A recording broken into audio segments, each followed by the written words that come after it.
पण सांगण्यात आलं की आपला हा लढा महत्वाचा आहे, मुद्दे महत्वाचे आहेत. आम्ही नक्कीच मुख्यमंत्री साहेबांशी चर्चा करू. त्यांच्या नेत्या सुभद्रा काकींशी पण आम्ही चर्चा करू. दोन्ही उपमुख्यमंत्र्यांची चर्चा करून पुढच्या काही तासात आम्ही आपल्याला काही गोष्टी सकारात्मक त्या ठिकाणी करू.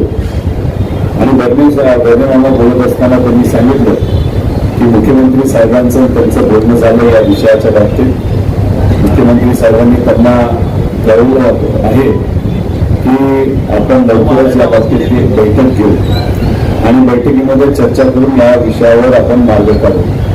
मी त्यांना एवढंच सांगितलं, बैठक करायला काही हरकत नाही, पण मीडियासमोर महाराष्ट्र तमाम शेतकऱ्यांसोबत तुमच्यासारख्या एखाद्या कॅबिनेट मंत्र्याने जबाबदार मंत्र्याच्या माध्यमातून एक फक्त आम्हाला शब्द द्या की 2019ची अट आम्ही जी टाकलेली आहे ती आम्ही काढून टाकू.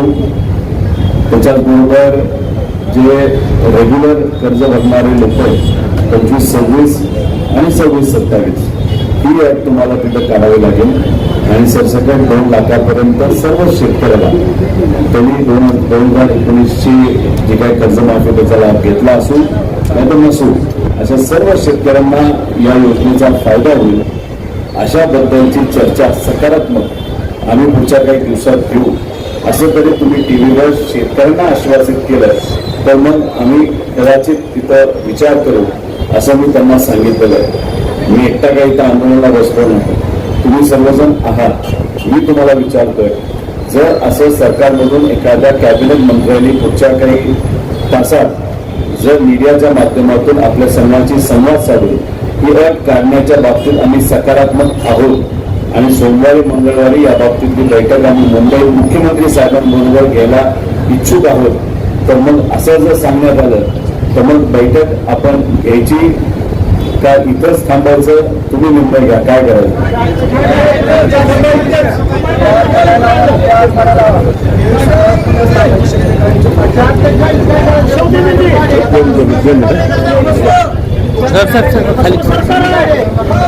ठीक आहे, आपण मला असं वाटतं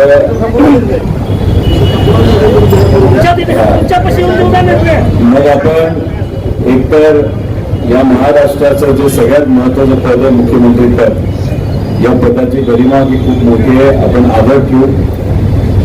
त्याच्याबरोबर कॅबिनेट मंत्री साहेब सुद्धा आता त्यांच्याशी बोलतात. त्यांचा संवाद पुढच्या काही वेळामध्ये काय होतं आपण समजून घेऊ आणि त्यानंतर या बाबतीत काय करायचं हा निर्णय तिथे घेऊ. मी ठाम आहे इथं बसण्यासाठी आणि आमच्या शेतकऱ्यांना न्याय देण्यासाठी.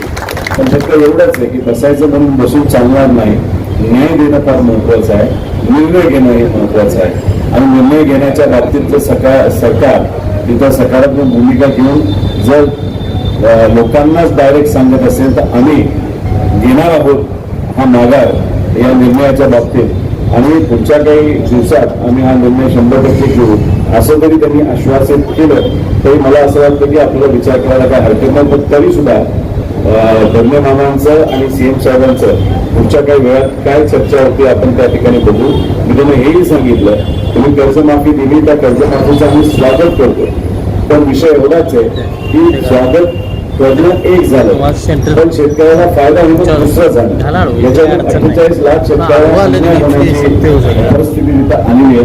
त्यामुळे तुम्ही घेतलं असलं तर या दोन्ही अटी काढल्याशिवाय शेतकऱ्याला न्याय मिळणार नाही.